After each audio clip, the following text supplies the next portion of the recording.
Hello everybody and welcome to English Grammar with Ameya sir. And today we are going to study a poem by Robert Frost and the name of the poem is The Road Not Taken. This is really a very popular poem, so let's get started with it straight away. Now, Robert Frost, born 1874, he passed away in 1963, was an American poet. He was famous for his realistic depictions of rural life. He was nominated for the Nobel Prize for Literature, and he has a record. He is the only poet to have received 4 Pulitzer Prizes, and the years are 1924, 1931, 1937, 1943. Now that's some record. He is the only poet to have bagged it 4 times, and what you have there is an image of a stamp that featured Robert Frost. I believe it's 10 cents. Let's learn more about the poem. Now, what you have here is image of the book. The collection of his poems was Mountain Interval, and it was published in 1916. We had this poem, The Road Not Taken, published there. And this shows that in the literature world, something of value stays for centuries. Now, this is December 2020 that we are talking about, a poem that was published in 1916. So it shows the power and the influence. This is a narrative poem. We've talked about it previously, I believe. Narrative poem is a poem that actually is in a form of a story. The poem makes it clear that the decisions we take determine the course of our life. We'll talk about it in detail later. The poem has 4 stanzas of 5 lines each. Okay. The rhyme scheme throughout the poem is A, B, A, B, and I like it. I've talked about it previously. Whenever the poet or the writer is consistent with their style of writing, I love that. So throughout the poem, you have the rhyme scheme A, B, A, B. I really appreciate that, and I like that. The divergence of the path shown here in the poem is both literal and figurative. So let me tell you about this in a nutshell. What's happening here is the poet is at crossroads. So there are 2 roads, and now he has to make a choice about which way he's going to take. So this is a literal and this is figurative, meaning that the future of our life, well, it depends on the decisions we make today or take today. That's why it is symbolism here. So we will find out which path the poet chose and what meaning does it have for all of us while we enjoy the poem. I believe now we should dive straight into the explanation. So the first stanza for you, as usual, give me your 100% undivided attention and enjoy this, okay? 2 roads diverged in a yellow wood, and sorry I could not travel both. And be one traveler long I stood, and looked down one as far as I could, to where it bent in the undergrowth. Now, wood is dense tree cover or forest. Now, why the poet says yellow wood is because the leaves are turned yellow. The last line had the word undergrowth, which means the dense growth shrubs under trees. The rhyme scheme you would note is what we talked about, A, B, A, B. Let's understand the lines. Two roads diverged in a yellow wood. You can see that in the image very clear. This image is so correct for this explanation, is it not? It's there from the textbook, of course. 2 roads, and sorry I could not travel both. Now clearly we would have this for figures of speech. It's not possible for you to travel both. So in life as well, that's the exact same thing. Sometimes you have to take a decision about what you want. Let's talk about the great Sachin Tendulkar, okay, the legendary cricketer. There, he had to make a choice: studies, cricket. For him, his passion was cricket. He chose that path. We got the world's best batsman. So there are occasions, we have to make a decision, and we have to stick by it. We have to think and take a decision that will determine the outcome and probably pave the way for the future. So important. And be one traveler long I stood. Here, the poet is also making it clear that the decision isn't easy. Long I stood, first of all, he gave it a thought that I see, 2 roads here, and I'm going to have to choose one. I can't travel both. So long I stood means that he definitely is taking his time before he makes his decision. The next line is, and looked down one as far as I could. So here, whenever before you take a decision, you try to look as far as you can about what are the fallouts, what will be the end result. So as far as the poet could, he looked down the road if he could, get some more information, and he could make a well-informed decision. He could take a well-informed, calculated kind of a decision. To where it bent in the undergrowth, and of course you cannot see all that far, so the roads definitely they bent and he could only see as much as he could. Now he has to make a decision. Let's go ahead and see what grammar entries we have. As far as figures of speech is concerned, we have 3 entries here. And sorry I could not travel both. I told you this was expected. This is hyperbole. And why is it hyperbole? Because this is an obvious overstatement. I've said this in my previous lectures. You can use the word exaggerated if you know the spelling. Otherwise, just stick to good old, this is an overstatement. That will get you that 1 mark. Hyperbole is the right pronunciation. The next one is long I stood. Long I stood isn't exactly the correct order, is it not? So you would say this is inversion. The words are not in the correct order. The correct word order should be I stood long, and I've included for in the bracket. Now, important observation here is that this is an example of anaphora. Anaphora. Why is it anaphora? Because 3 lines in this stanza begin with the same word, which is and. So the word and introduces 3 of the 5 lines that you have here. Now this is known as anaphora. If there is a phrase that is used at the end, then you call it refrain or you call it epistrophe. But here clearly this is a good example of anaphora. So I'm sure that you have understood this, and if you want to make notes, of course you can pause the video. At the moment though, please allow me to go to the next one. Of course, I hope that you are ready now, so you can resume. The second stanza. Then took the other as just as fair, and having perhaps the better claim, because it was grassy and wanted wear. Though as for that the passing there had warned them really about the same. Wood again is the dense forest cover. Wanted wear is had not been used much. That is the meaning of wanted wear. Yes, you can see the same image. They both kind of looked almost the same. Although here the poet is saying, let's take a look at it line by line. Then took the other as just as fair. So finally he did make a decision. Why? And having perhaps the better claim. So he thought that the one he chose, there was a path that, was probably the one that looked to be right than the other.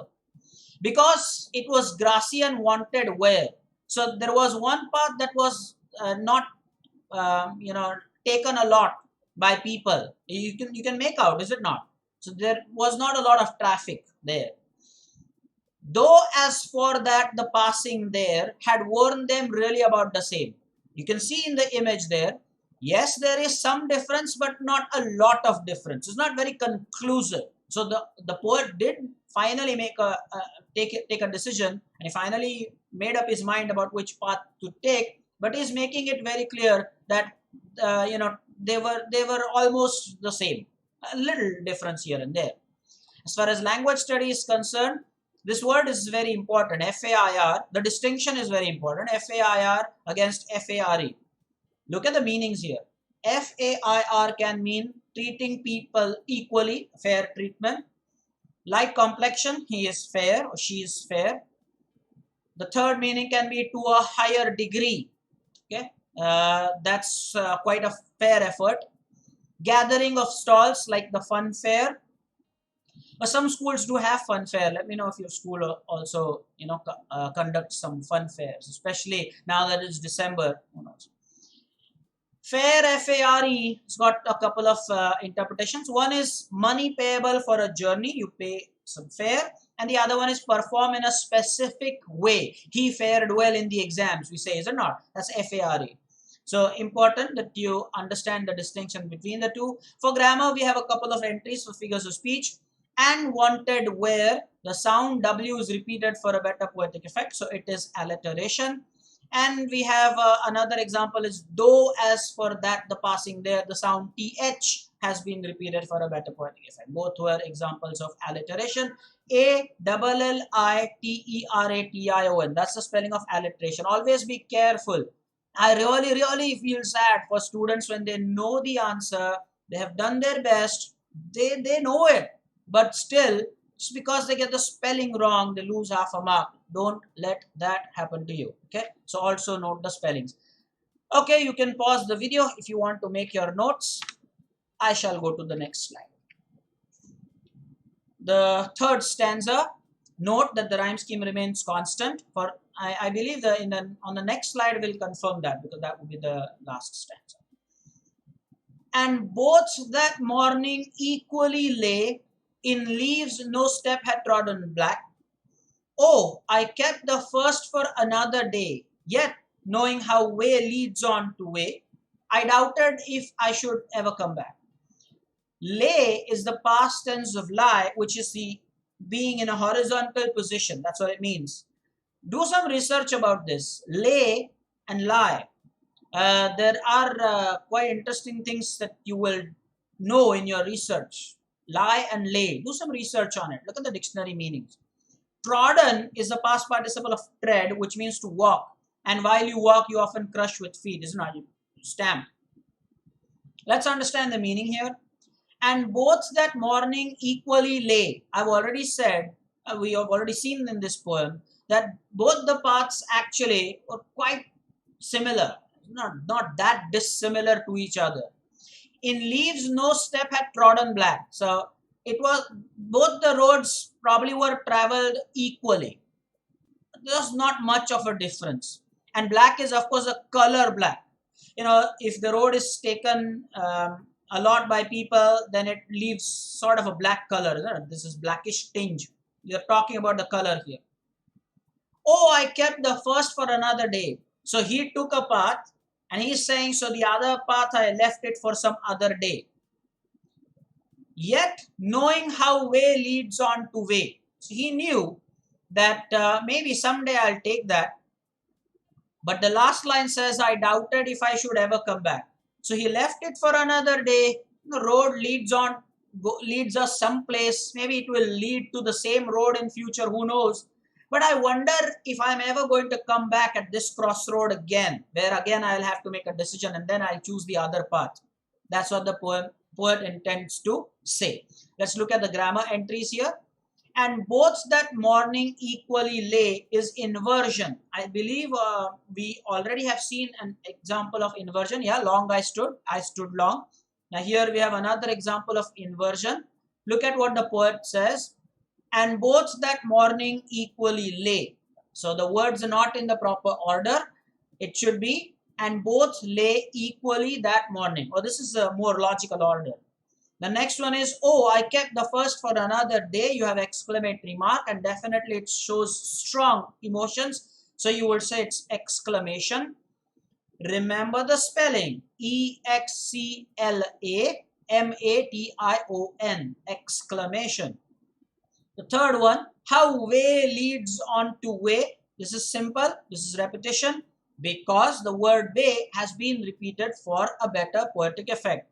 Repetition is spelled R-E-P-E-T-I-T-I-O-N. Now, I was talking about this poem where the meaning is quite literal and figurative as well. Guys, don't you understand the beauty here? The poet says that I wonder if I am ever going to come back at these roads. We don't. I have always maintained an interesting philosophy. You know, the images that we take, the photos, the snaps that we take, do we ever look the same again? Ever? No, we don't. Like if I were to watch my childhood photo, I cannot look the same now, ever. That's done. Okay. So similarly, there are some decisions that you take or moments that you have in life, but there is no going back. So that is the value of that point. The poet wants to emphasize on that. That yes, I'm saying that I have left the other road for some other day. Maybe I'll trod I'll go along that way. But he also wonders if he is ever going to come back to that point again, where he will have to make such a decision. It's a very interesting thing. I'm sure that you appreciate this. Let's continue and now moving on to the last stanza. Now here you will see that I've already made some arrangement for the rhyme scheme. We'll take a look at it first. Let us read the stanza. I shall be telling this with a sigh. What do you mean by sigh? A deep exhalation expressing sadness. Okay, that's called a sigh.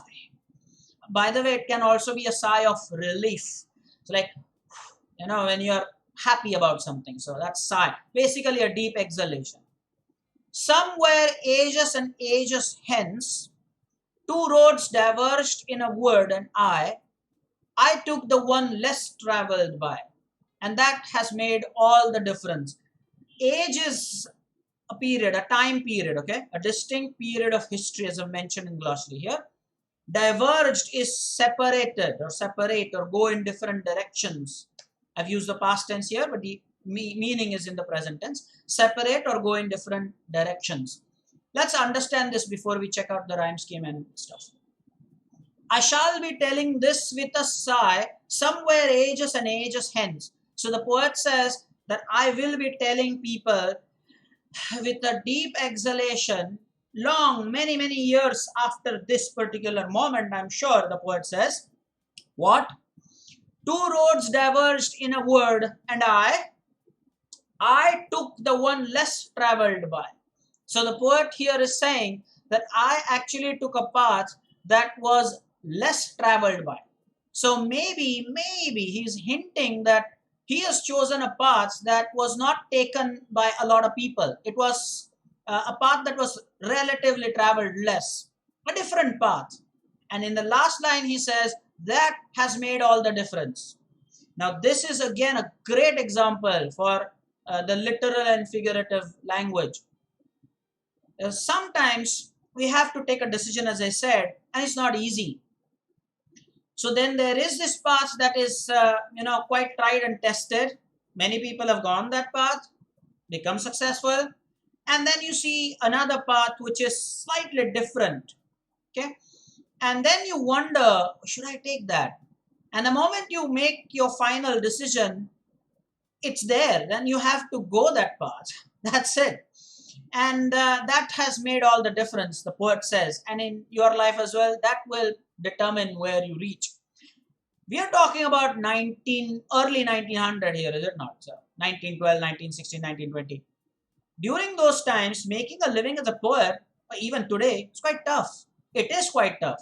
You have this conventional way of making a good living, become, an engineer, an MBA, a doctor, But he chose some different path. Okay, he chose something different. And that has made all the difference. And thankfully, he chose to be a poet. Here we are, as I said, in 2020, studying about him and his poetry. Had he been maybe some factory worker or an engineer or some other thing, well then his family members would have known him, but not everybody like we know him today. So he chose a path that was different. He took the road less traveled by, and that, he says, has made all the difference. So that goes to show that whenever we reach a crossroad, we have to be very mindful and take a decision. And by the way, another important thing there is, you stick to your decision. It's a very important thing. You take a decision, all right, fine, you stick to that decision. And here is something that I want to, share with you. Imagine there is this line, right, where you start and where you have decided to go. Let's probably, I think it's time to go for some notepad, but not quite. I'll just explain it. Imagine you want to go from A to B. Yeah, okay, this should be good. Imagine you want to go from A to B somewhere, okay? And you made a decision and you started walking. Now, the point is, you started walking, on your screen, you'll see my mirror image. So let me go this way, okay? So you start from A to B and you started walking, and now you've reached halfway, and then you notice that, oh, the struggle is a lot. I think I've, how can I continue? The point is you've already traveled half. So even if you go back, it's still the same distance. So why not just complete it? And maybe you'll be successful because, hey, you took a decision based on some calculation. I'm sure you get the point. So sometimes, you don't want to come back, from half the journey. You want to just continue because anyway, you're going to travel the same distance. So the poet says that I took the path less traveled, and that has made all the difference. And that's why we are happy that it chose the path of poetry. And he's really a very famous poet indeed. Let's now learn more about the rhyme scheme here.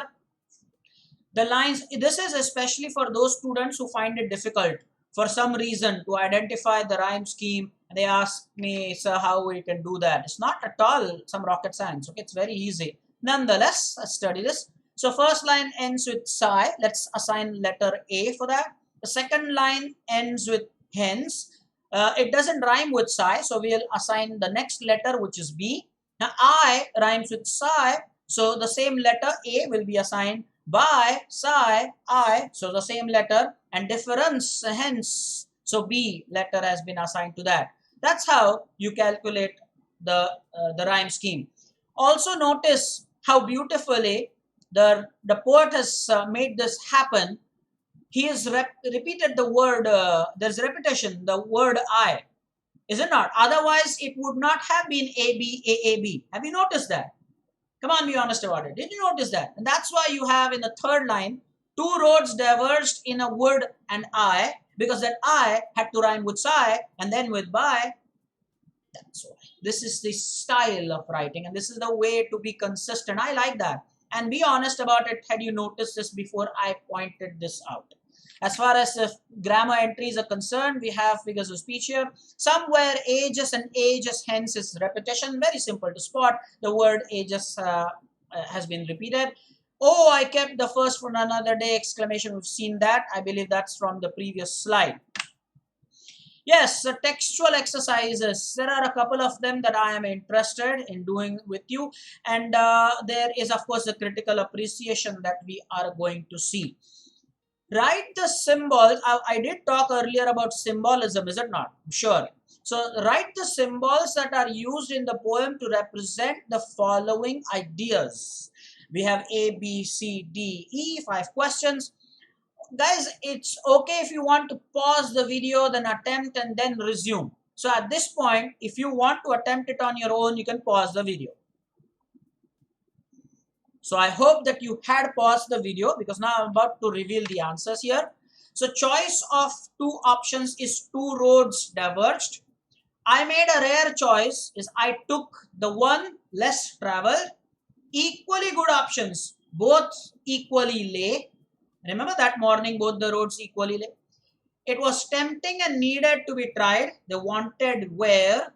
And some other time is kept the first for another day. So this is the kind of symbolism that the poet Robert Frost has used.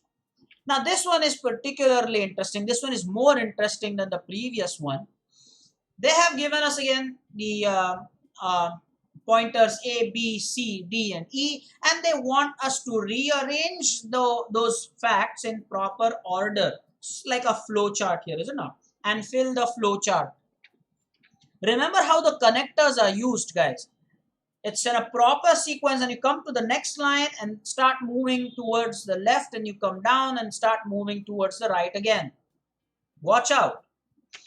Again, if you want, you can pause the video, guys. I think you should go about it that way. Just pause it and then get your answers done.